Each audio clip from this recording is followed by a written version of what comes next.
Hello my dear students, welcome to another video. So in this video we'll just talk about the sign conventions of the spherical mirrors, and this video is going to be the most important part of this chapter.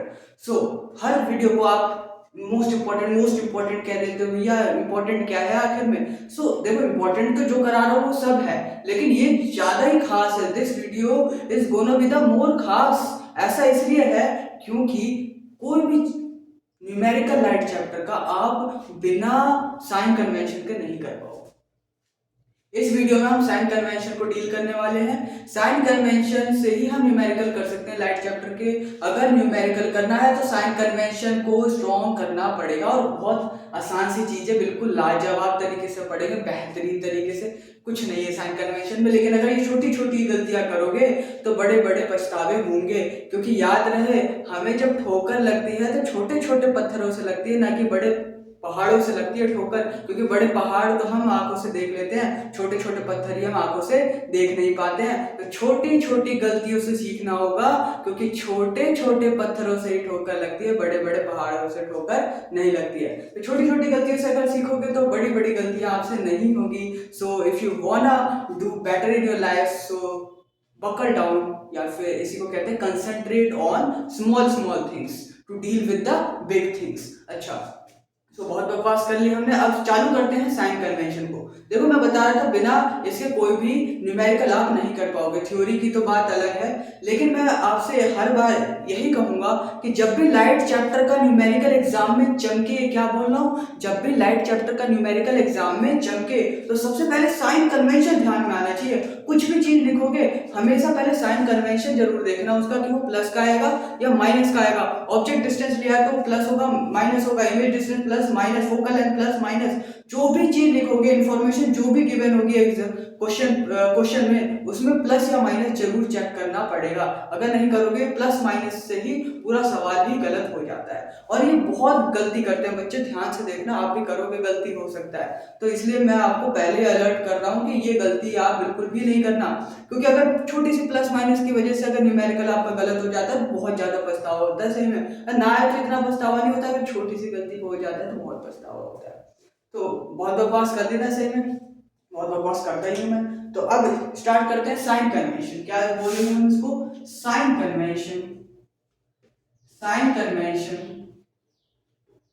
For the spherical, for the reflection, for the reflection लिख लो, for, क्योंकि reflection की बात तो अभी करेंगे बाद में। For the reflection by spherical mirrors, reflection by spherical mirrors. देखो भाई, कभी भी एग्जाम में ये क्वेश्चन नहीं आएगा कि write down the sign convention for the spherical mirrors, या जो भी है। एग्जाम में ये क्वेश्चन थोड़ी ना आएगा कि साइन कन्वेंशन लिखो, नहीं आएगा भाई। ये न्यूमेरिकल्स में यूज होगा। तो साइन कन्वेंशन बच्चे मैं देखता हूँ कि रट्टा मारते रहते हैं कि this is positive, this is negative. देखो बुक में बहुत ही हार्ड लैंग्वेज में लिखी होती है और उसी को रट्टा मारते हैं। अरे भाई ऐसा क्यों है? हम खुद की लैंग्वेज में बनाएंगे, आसानी से लिखेंगे, शब्दों को आसान करेंगे, चीजें आसान करेंगे, ताकि अच्छे से चीजें समझ आए। कौन सा ये क्वेश्चन आ रहा है पेपर में, बस हमें याद रखना चाहिए ना, कि ताकि न्यूमेरिकल सही हो पाए। तो हम बुकिश लैंग्वेज को यूज इसमें नहीं करेंगे, पहले ही बता रहा हूँ, ठीक है ना। लेकिन उस लैंग्वेज को यूज करेंगे जिसको आपको याद करने में आसानी रहे और न्यूमेरिकल्स कर पाओ। ऐसा नहीं रट्टा मारते रहो, याद ही ना हो, है ना।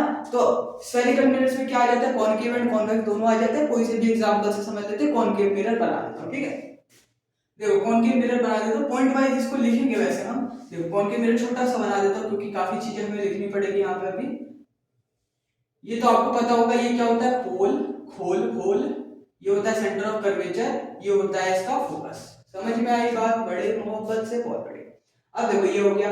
अब यहाँ पे क्या होता है, हम ऑब्जेक्ट को हमेशा, आपने देखा होगा, ऑब्जेक्ट जो भी हम रे डायग्राम्स बनाते थे, ऑब्जेक्ट को हमेशा लेफ्ट में पुट करते थे। क्या पुट करते थे? Object is always placed to the left of the mirror. Object is always placed to the left of the mirror. तो पहला पॉइंट लिख लोगे, द ऑब्जेक्ट, देखो ये दा ऑब्जेक्ट नहीं है, ये क्या है, ये दी ऑब्जेक्ट है। क्योंकि यहाँ पे जब वॉवेल आ जाता है तो हम इसको दी पढ़ते हैं, जब कॉन्सोनेंट आ जाता है तो हम इसको दा पढ़ते हैं। जैसे मूवीज के एंड में लिखा होता है दा एंड नहीं होता, वो दी एंड होता है, क्योंकि ई एक वॉवेल होता है। अगर वो कॉन्सोनेंट हो जैसे boy girl, so the boy the girl होता है, लेकिन दा एंड नहीं दी एंड होता है, ऐसे दी ऑब्जेक्ट होता है। समझ रहे हो मेरी बात? अंग्रेजी में पढ़ा दिया, देख रहे हो? कभी हम दा बोलते, कभी दी बोलते, कभी कुछ भी बोल देते हैं तो समझ नहीं आता। दादाजी दादी जी को दबा दिए, ओए होए होए होए होए। The object is always placed. The object is always placed to the left of the mirror. To the left, इसको दा पढ़ेंगे, to the left of the mirror। तो समझ में आई बात? ऑब्जेक्ट को हमेशा ही लेफ्ट में पुट करना है, ये बात बड़े मोहब्बत से समझ लो। अब एक बात मैं बताना चाहूंगा, जब भी हम डिस्टेंस नापते हैं तो एक रेफरेंस लेना पड़ता है। रेफरेंस यानी ऑरिजिन की, कहां से वो डिस्टेंस नाप रहे हो। जैसे मैं बताऊं, अगर मैं 5 मीटर की दूरी पर खड़ा हूं तो क्या आपको समझ आएगा? अब मैं बताओ 5 मीटर कहां से, इस दीवार से, इस दीवार से, सामने से, कहां से 5 मीटर, ये तो बताना होगा ना। अरे यार इसी को बोलते हैं रेफरेंस। एक रेफरेंस देना कि कहां से हम चीजें नाप रहे हैं, उसी को ओरिजिन बोलते हैं। जैसे कोऑर्डिनेट में एक्स एक्सिस वाई एक्सिस पढ़ते हो, बीच में ओरिजिन आता है। वही बात है कि अगर मैं अपनी दूरी बताऊं 5 मीटर, मैं कहां से 5 मीटर, इस दीवार से या इस दीवार से या कहां से, तो ये बताने के लिए यूज होता है, इसको कहते हैं रेफरेंस। तो यहाँ पे भी जब हम डिस्टेंस की बात करेंगे तो एक रेफरेंस होना चाहिए ना। तो यहाँ पे जो ओरिजिन की तरह काम करता है वो है पोल। इस पोल को हम ओरिजिन मान लेते हैं। ये वाला हो जाता है इसका वाई एक्सिस, और ये हो जाता है एक्स, ये एक्स और ये वाई एक्सिस हो जाता है। कुछ नहीं है, देखो बिल्कुल सेम एक्स वाई एक्सिस बना दो जैसे मैथ्स में बनाते हो, एक्स एक्सिस वाई एक्सिस, ये ओरिजिन आ जाएगा, सिंपल पोल। तो लिख देंगे बड़े मोहब्बत से, the pole acts as a origin. The pole, the pole acts as an origin, an origin। यानी हम कोई भी डिस्टेंस नापेंगे पोल को ओरिजिन लेके ही मानेंगे कि हाँ पोल से इतनी दूर है। मैं बोल दूंगा ऑब्जेक्ट 5 मीटर की दूरी पे है तो समझ जाएंगे पोल से 5 मीटर की दूरी पे है, समझ जाएंगे। तो pole acts as an origin here. समझ गए मेरी बात को? अच्छा है। अब और लिख लेते हैं, सेकंड पॉइंट आ गया, समझ आ गया। अब थर्ड लिखते हैं, इस पूरे को मिटा देते हैं, मिटा देना ताकि अच्छा खासा स्पेस मेंटेन हो पाए। वही स्पेस मेंटेन कर रहे हैं। देखो अब जैसे कोई भी चीज हम पुट करेंगे, अब ये ओरिजिन हो गया कि नहीं। अब एक बात मेरे को बताओ, जब एक्स एक्सिस और वाई एक्सिस पढ़ते हो, ये एक्स एक्सिस हो जाता है, ये वाई एक्सिस, ये एक्स डैश हो जाता है, ये वाई डैश, इधर वाला पॉजिटिव होता है, इधर वाला नेगेटिव होता है, ऐसे ऊपर पॉजिटिव और नीचे नेगेटिव होता है। इतना तो समझ आता होगा सबको। तो इसमें भी तो वही करना है, सेम चीज है यार। अरे मेरी जान, बहुत आसान है ये।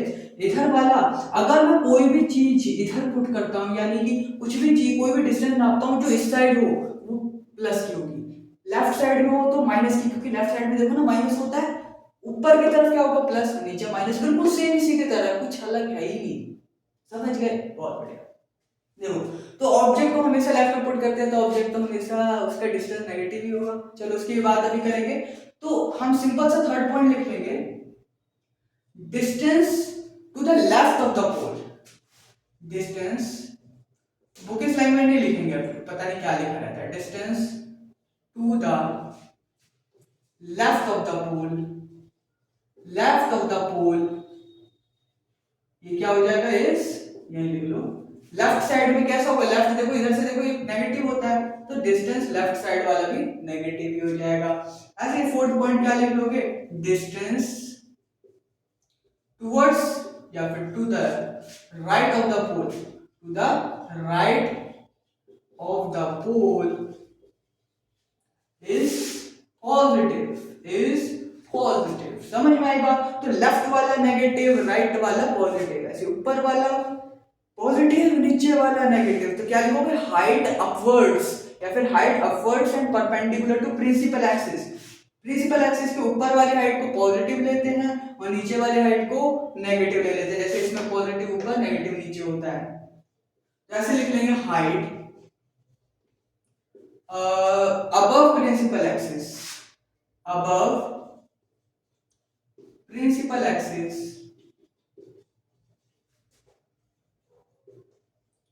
is अबव क्या हो जाएगा पॉजिटिव, और 6 पॉइंट क्या लिख लेंगे हाइट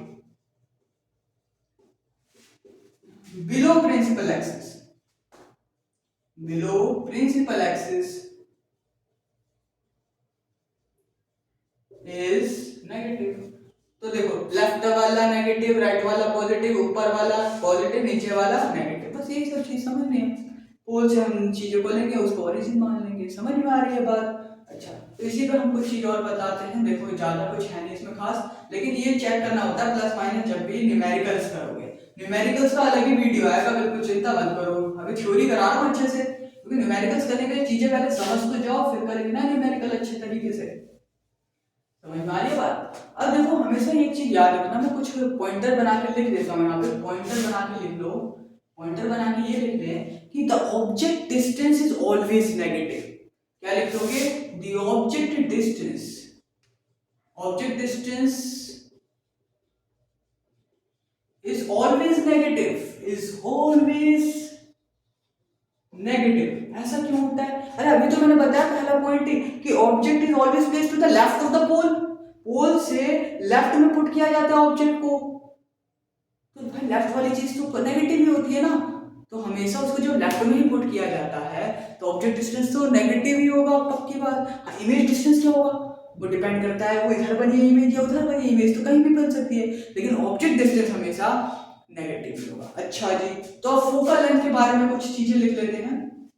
वैसे देखो याद कर लो तो अच्छी बात है, नहीं तो समझ जाओ तो और भी बढ़िया बात है, मतलब दोनों चीज हो जानी चाहिए। फोकल लेंथ ऐसे लिख लो, focal length of concave mirror, concave mirror, ये क्या हो जाता है? इस कॉनकेव ही है ना ये, बिल्कुल। देखो इसका फोकल लेंथ कहाँ है? इसका फोकल लेंथ लेफ्ट साइड में है, तो ये हमेशा नेगेटिव होगा। समझ गए? हमेशा है, क्योंकि इसका फोकल लेंथ हमेशा लेफ्ट में होगा। अगला क्या है? Focal length, focal length of convex mirror, convex mirror is positive. Convex mirror का फोकल लेंथ पॉजिटिव। देखो ये 1 मार्क्स में क्वेश्चन आ जाता है कि फोकल लेंथ कॉन्वेक्स का बताओ या कॉनकेव का बताओ। देखो कॉन्वेक्स का, कॉन्वेक्स मिरर कुछ ऐसा होता है, ये बनाओगे पोल वगैरह, तो इधर आ जाएगा फोकस, इधर आ जाएगा सेंटर ऑफ कर्वेचर, तो फोकल लेंथ ये हो जाएगी इसकी, राइट साइड में आएगी फोकस। तो फोकल लेंथ कॉन्वेक्स मिरर की राइट साइड में होती है इसलिए पॉजिटिव हो गया, कॉनकेव में हमेशा लेफ्ट में होता है इसलिए नेगेटिव हो गया। तो समझा भी दिया, पॉइंटर बना के लिख भी दिया, 1 मार्क्स में क्वेश्चन आ जाता है ये भी बता दिया। क्या लोगे? जान लोगे क्या मेरी जान? ओए होए होए होए, जान ही जान लेने आई है। देखो तो समझ आई बात, साइन कन्वेंशन में और कुछ भी नहीं है, और कुछ भी नहीं है। अच्छा अब देखो लाइट चैप्टर के बड़े देर से हम थ्योरी कर रहे हैं, न्यूमेरिकल अभी नहीं करेंगे, लेकिन मानता हूँ इस वीडियो में न्यूमेरिकल हम नहीं करेंगे, अलग से ही वीडियो आएगा उसका जिसमें बढ़िया बढ़िया न्यूमेरिकल कराऊंगा बेसिक से एडवांस तक, और उसको कर लोगे तो मतलब कोई भी न्यूमेरिकल अटेम्प्ट करने के लायक बन जाओगे। देखो पहले कंसेप्ट लेकिन स्ट्रॉन्ग करना पड़ता है न्यूमेरिकल अटेम्प्ट करने के लिए, इसलिए कंसेप्ट करा रहा हूँ। अभी न्यूमेरिकल करने के लिए कुछ फॉर्मूले की जरूरत होगी, इसलिए फॉर्मूला लिखवा देता हूँ, उसको याद करके आना, समझ के आना अच्छे तरीके से जो पिछला पढ़ाया है, तब न्यूमेरिकल्स बढ़िया तरीके से करने वाले हैं। तो सबसे पहले आ जाता है हमारे पास फॉर्मूला जो कि है मिरर फॉर्मूला। लेंस पढ़ेंगे तो लेंस फॉर्मूला आ जाएगा, मिरर पढ़ेंगे तो मिरर फॉर्मूला आ गया। क्या होता है? ये बताता है relation between the focal length, object distance and image distance of a spherical mirror. देखो क्या होता है, वो रिलेशन बताता है, लिखने की जरूरत नहीं है, नहीं आता है पेपर में, बस फॉर्मूला याद होना चाहिए। 1/f इज बराबर to 1/v plus 1/u। This डब्बा इज इंपॉर्टेंट। पहला फॉर्मूला कर लो याद। f क्या होता है? Small f is nothing but it is the focal length. ये क्या होता है? Focal length. हमेशा याद रखना, ये तो चलो याद भी होगा तुमको, u और v सोच लोगे। u होता है हमेशा ऑब्जेक्ट डिस्टेंस को बोलते हैं u। जब भी u दिख जाए क्या लिखोगे? ऑब्जेक्ट डिस्टेंस है उसका मतलब, और कुछ नहीं है। अच्छा v का मतलब क्या है? Image distance. कहां से? अरे यार पोल से ही नापते हैं, उसमें मत घबराना। अब कहां से बोलने की जरूरत नहीं है, अब तो हम समझ गए जो भी काम करना है पोल से। ऑब्जेक्ट डिस्टेंस हो गया, u को बोलते हैं, और इमेज डिस्टेंस v। इतना याद रखो, पहला फॉर्मूला याद रख लो। ज्यादा फॉर्मूले नहीं है, देखो बच्चे घबरा जाते हैं। 9th क्लास के न्यूमेरिकल्स, 9 से 10th में आए, 9th क्लास के न्यूमेरिकल्स देखे यार न्यूमेरिकल नहीं होंगे 10th में क्या होगा, सच बताऊं तो 9th क्लास के न्यूमेरिकल्स थोड़े क्या काफी हार्ड होते हैं 10th क्लास के न्यूमेरिकल्स। ऐसे कराऊंगा ना भाई समझ आ जाएगा एकदम तगड़े तरीके से, कोई दिक्कत नहीं आएगी न्यूमेरिकल्स करने में। 10th क्लास इज वेरी आसान देन 9th क्लास, ये बात को मैं विश्वास दिला दूंगा, बस एक बार सारी वीडियो देख लेना, देखो कैसे नहीं होता है। तो मिरर फॉर्मूला हो गया कि नहीं हो गया। अब थोड़ा और फॉर्मूले की बात कर लेते हैं, कुछ मैग्निफिकेशन की बात कर लेते हैं जी। मैग्निफिकेशन की कर ले बात, देखो तो मैग्निफिकेशन की बात कर लेते हैं। मैग्निफिकेशन बहुत इंपॉर्टेंट, देखो हर चीज इंपॉर्टेंट ही बोल रहा हूं मैं, अरे हर चीज इंपॉर्टेंट है, पढ़ लो सारा, पढ़ लो सारा। मैग्निफिकेशन स्मॉल एम को रिप्रेजेंट करते हैं। ये क्या बताता है, tells about the it is the ratio of the height of image to the height of object. It can be defined as, ऐसे लिख लो, it can be defined as the size of image as this, the size of image as the ratio of the size of image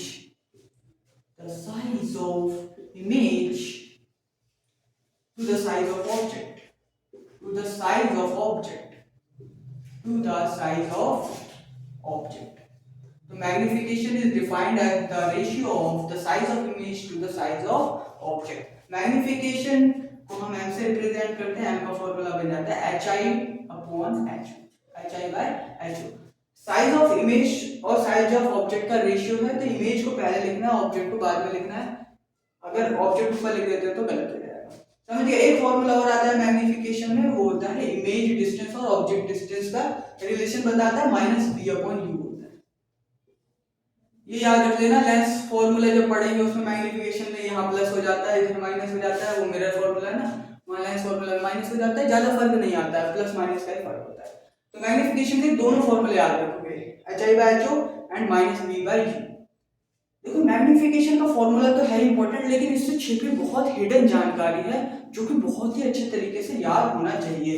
इसको पहले सही से लिख देते हैं, उसके बाद बताते हैं क्या क्या जानकारी बहुत इंपॉर्टेंट है मैग्निफिकेशन। इससे इनडायरेक्ट क्वेश्चन बहुत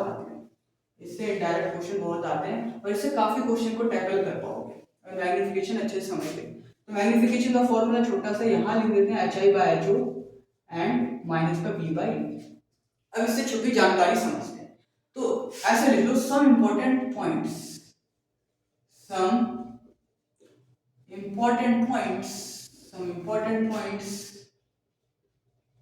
अबाउट मैग्निफिकेशन, पूरा लिख लेना अबाउट मैग्निफिकेशन, ठीक है।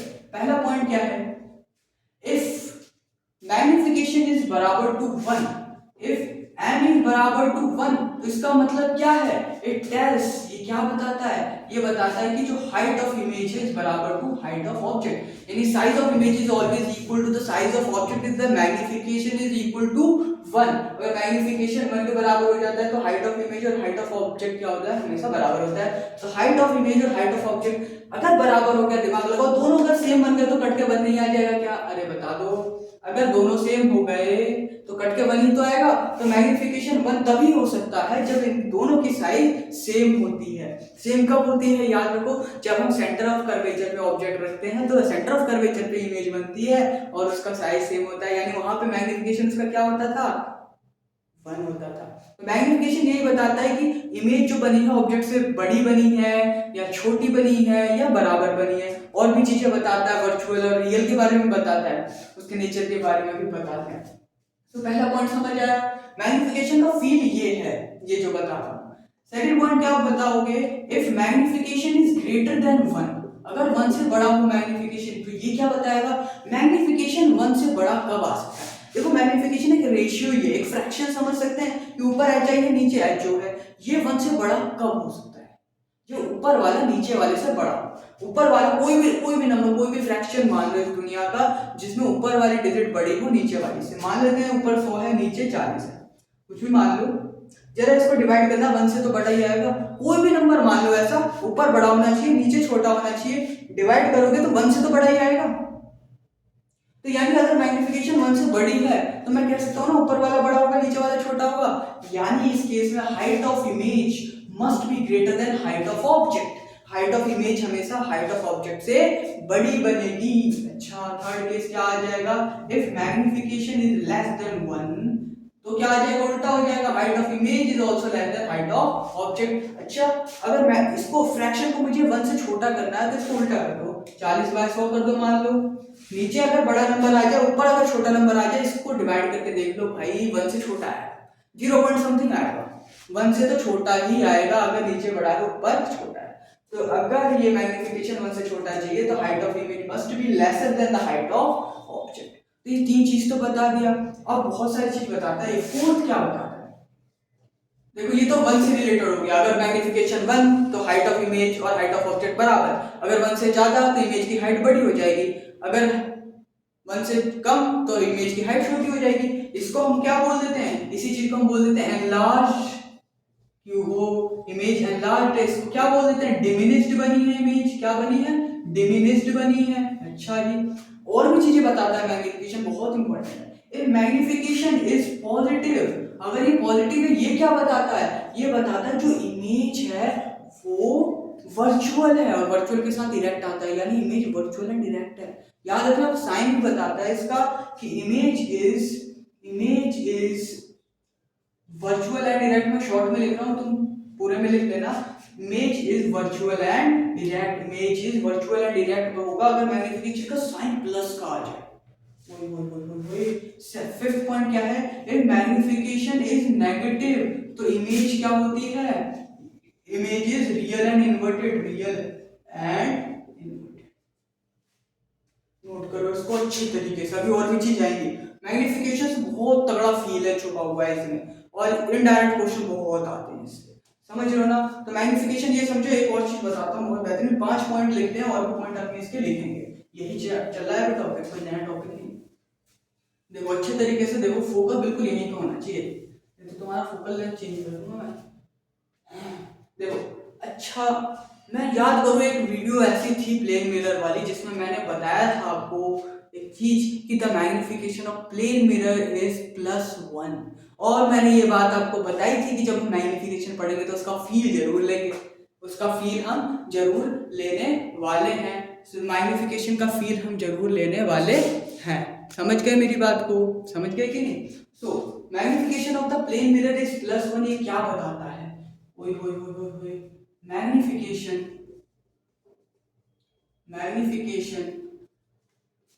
ऑफ प्लेन मिरर इज +1 होता है। ये क्वेश्चन बहुत आता है एग्जाम में, बता रखा है मैंने, +1 होता है, ये याद तो करना ही है, एमसीक्यू में आ जाएगा क्या होता है मैग्निफिकेशन प्लेन मिरर का, +1 होता है। लेकिन ये भी आता है 1-2 मार्क्स के क्वेश्चन में कि व्हाट डज इट सिग्निफाई, क्या आ जाता है, what does it signify, what does it signify. ये क्या बताता है, अब बड़ी मोहब्बत से ये बातें समझ आएगी आपको, क्योंकि मैंने मैग्निफिकेशन का फील दिला दिया है। तो क्या लिखोगे आंसर जब आएगा, मैग्निफिकेशन ऑफ प्लेन मिरर +1 होता है, ये याद रखना है। अच्छा, इसकी क्या बताता है, यहाँ पे प्लस भी कुछ बताएगा, 1 भी कुछ बताएगा, अरे अरे, तो क्या लिखेंगे, प्लस साइन, ऐसे लिखो, plus sign indicates that the क्या बताता है plus sign, the image formed by plane mirror is virtual and erect, the image formed by plane mirror is virtual and erect। अरे याद है ये बात कि प्लेन मिरर द्वारा इमेज कैसी होती है, वर्चुअल एंड इरेक्ट होती है। कैसी होती है, वर्चुअल एंड इरेक्ट होती है। तो वो क्यों होती है वर्चुअल एंड इरेक्ट, क्योंकि उसका मैग्निफिकेशन प्लस होता है। अभी तो पता है मैग्निफिकेशन अगर किसी चीज का प्लस हो तो वो क्या बताता है, इमेज वर्चुअल एंड इरेक्ट है, तो वही तो है सेम केस। सेकंड, ये पहला पॉइंट है, प्लस का साइन क्या बताया, ये मैंने बता दिया, 1 भी कुछ बताएगा, 1 indicates that the size of image formed by plane mirror, the size of image formed by plane mirror is equal to the size of object, is equal to the size of object. Hello, अरे बताओ, अरे ये दोनों चीज आपको पता नहीं है कि प्लेन मिरर द्वारा जो इमेज बनती है वर्चुअल इंटरैक्ट होती है और उनकी साइज भी बराबर होती है, मतलब ऑब्जेक्ट का जो साइज है वो इमेज का साइज है। तो वो यही तो बता रहे हैं, याद करो मैंने बताया था मैग्निफिकेशन 1 कब होता है, जब साइज बराबर होता है। तो वही तो है, समझ आई बात, ये क्वेश्चन क्यों है इतना इंपॉर्टेंट।